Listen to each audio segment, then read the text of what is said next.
Are you ready for episode 4? 4 of Fantastic Mr. Fox? I'm excited. So remember, we ended the last episode with they had dug under. They were trying to get to Mr. Bean's cider place where he has the apples.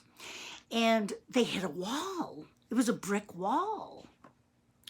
So they're trying to figure out what it is. And in fact, it scared Badger a lot. But Mr. Fox said, it's the wall of an underground room. And if I'm not mistaken, it is exactly what I'm looking for.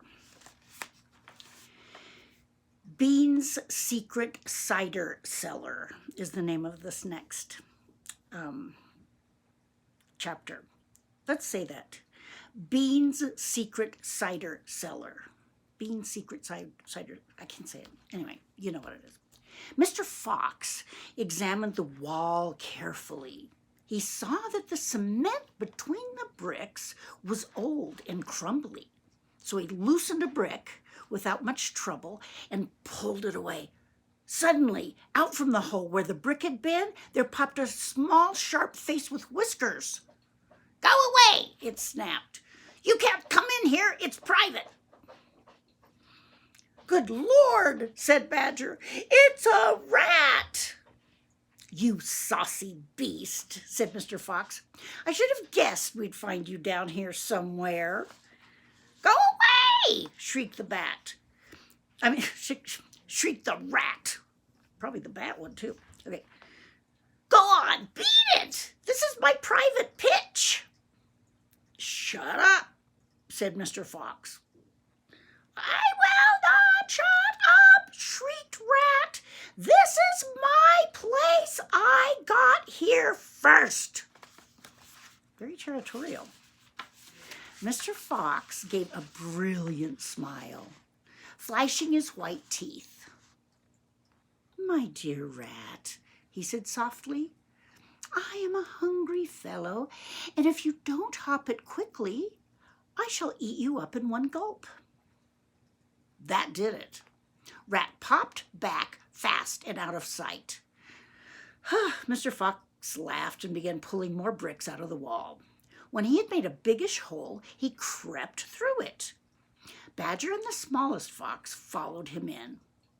They found themselves in a vast, damp, gloomy cellar. This is it, cried Mr. Fox. This is what? Said Badger. This place is empty. Where are the turkeys? Asked the smallest fox, staring into the gloom. I thought Bean was a turkey man. He is a turkey man, said Mr. Fox, but we're not after turkeys right now. We've got plenty of food. Then what do we need, Dad?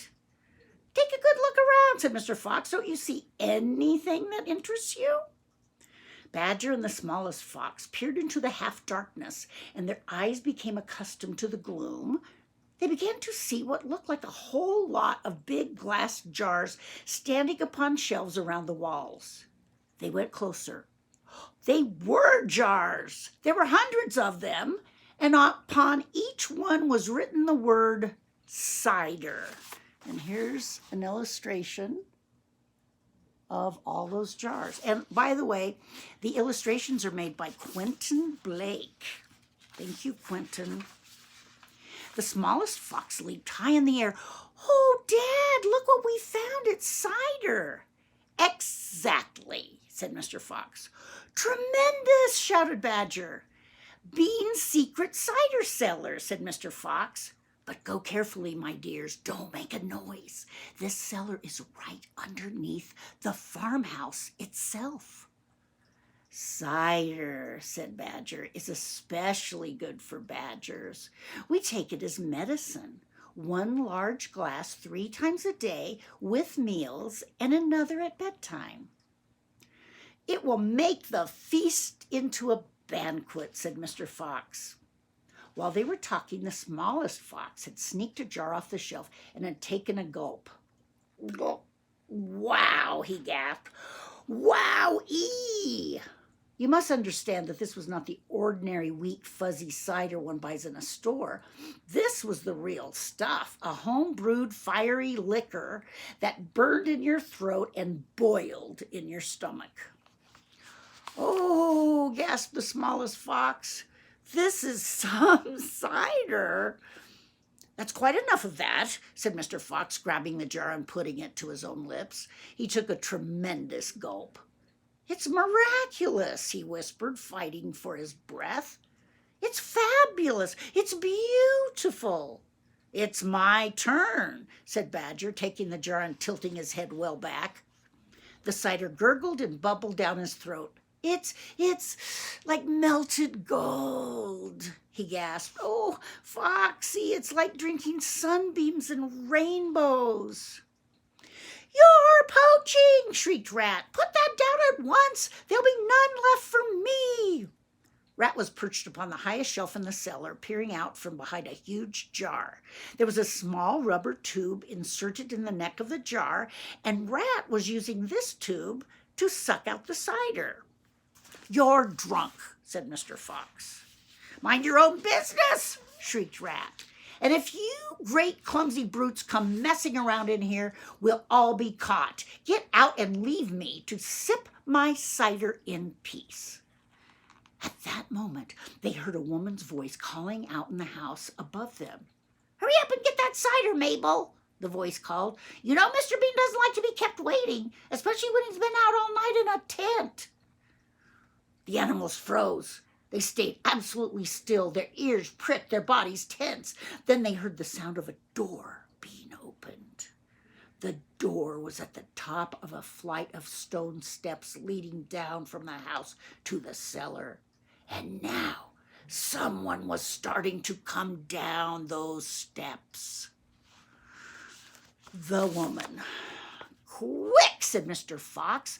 "Hide!" He and Badger and the smallest fox jumped upon a shelf and crouched behind a row of big cider jars. Peering around the jars, they saw a huge woman coming down into the cellar. At the foot of the steps, the woman paused, looking to right and left. Then she turned and headed straight to the place where Mr. Fox and Badger and the smallest fox were hiding. She stopped right in front of them. The only thing between her and them was a row of cider jars. She was so close, Mr. Fox could hear the sound of her breathing. Peeping through the crack between two bottles, he noticed that she carried a big rolling pin in one hand. "How many will you want this time, Mrs. Bean?" the woman shouted. And from the top of the steps, the other voice called back, "Oh, bring up 2 or 3 jars." "He drank 4 yesterday, Mrs. Bean." "Yes, but he won't want that many today because he's not going to be up there more than a few hours longer.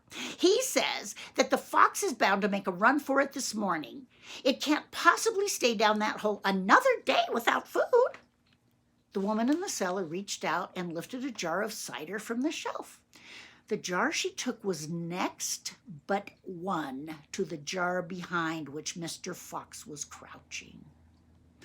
"I'll be glad when that rotten brute is killed and strung up on the front porch," she called out. "And by the way, Mrs. Bean, your husband promised I could have the tail as a souvenir." "Ah, the tail's been all shot to pieces," said the voice from upstairs. "Didn't you know that?"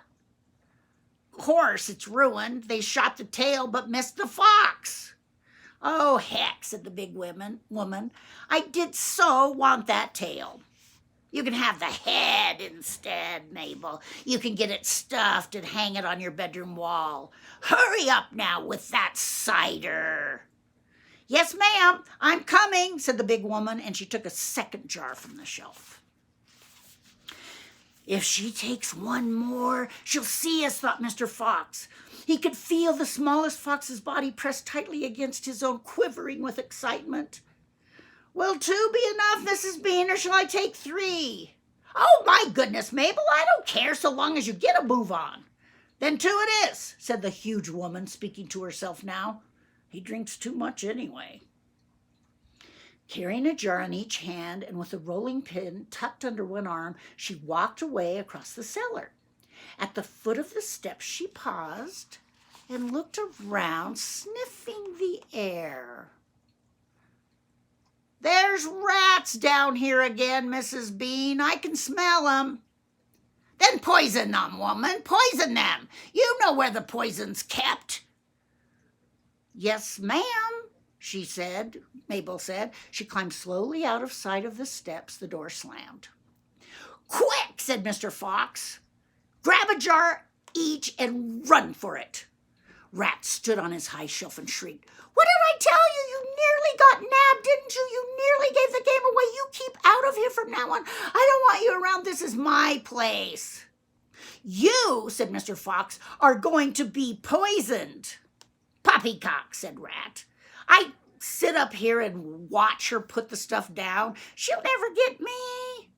Mr. Fox and Badger and the smallest fox ran across the cellar, clutching a gallon jar each. "Goodbye, Rat," they called as they disappeared through the hole in the wall. "Thanks for the lovely cider."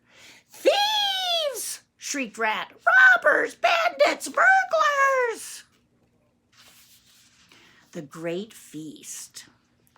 Back in the tunnel, they paused so that Mr. Fox could brick up the hole in the wall. He was humming to himself as he put the bricks back in place.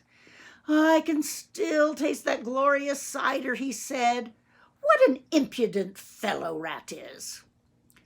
"He has bad manners," Badger said. "All rats have bad manners. I've never met a polite rat." "And he drinks too much," said Mr. Fox, putting the last brick in place. "There we are. Now, home to the feast." They grabbed their jars of cider and off they went. Mr. Fox was in front, the smallest fox came next, and Badger last. Along the tunnel they flew past the turning that led to Bunce's mighty storehouse, past Boggs's chicken house number 1, and then up the long home stretch toward the place where they knew Mrs. Fox would be waiting. "Keep it up, my darlings," shouted Mr. Fox. "We'll soon be there.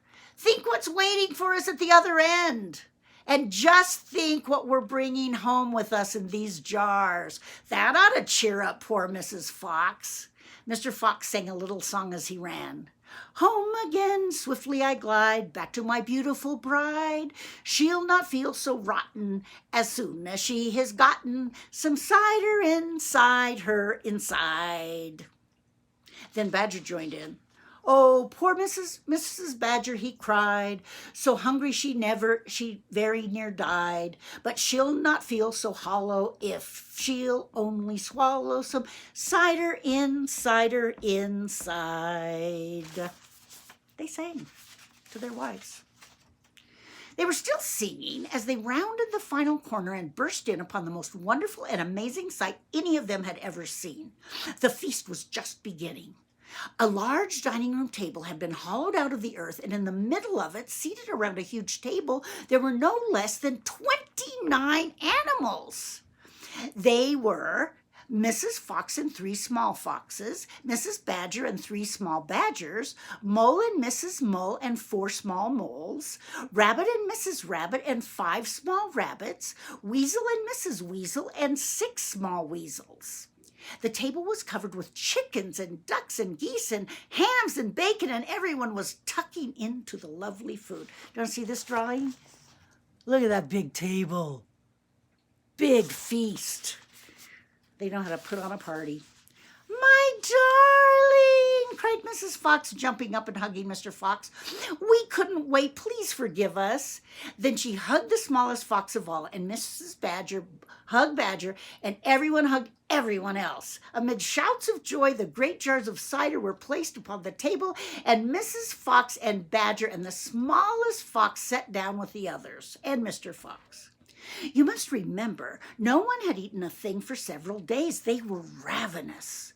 So for a while there was no conversation at all. There was only the sound of crunching and chewing as the animals attacked the succulent food. At last Badger stood up. He raised a glass of cider and called out, "A toast! I want you all to stand and drink a toast to our dear friend who has saved our lives this day, Mr. Fox." "To Mr. Fox," they all shouted, standing up and raising their glasses. "To Mr. Fox, long may he live." Then Mrs. Fox got shyly to her feet and said, I don't want to make a speech. I just want to say one thing, and it is this. My husband is a fantastic fox. Everyone clapped and cheered. Then Mr. Fox himself stood up. This delicious meal, he began. Then he stopped. In the silence that followed, he let fly a tremendous belch. There was laughter and more clapping. This delicious meal, my friends, he went on, is by courtesy of Messrs. Bogus, Bunce, and Bean. More cheering and clapping. And I hope you have enjoyed it as much as I have. He let fly another colossal belch. Better out than in, said Badger. Thank you, said Mr. Fox, grinning hugely. But now, my friends, let us be serious. Let us think of tomorrow and the next day and the days after that. If we go out, we'll be killed, right? Right, they shouted. We'll be shot before we've gone a yard, said Badger. Exactly, said Mr. Fox. But who wants to go out anyway? Let me ask you that. We're all diggers, every one of us. We hate the outside. The outside is full of enemies. We only go out because we have to get food for our families. But now, dear friends, we have an entirely new setup. We have a safe tunnel leading to 3 of the finest stores in the world. We do indeed, said Badger. I've seen 'em. And you know what this means, said Mr. Fox. It means that none of us need ever go out into the open again. There was a buzz of excitement around the table. I therefore invite you all, Mr. Fox went on, to stay here with me forever. Forever, they cried. My goodness, how marvelous. And Rabbit said to Mrs. Rabbit, my dear, just think, we're never going to be shot again in our lives or our kids.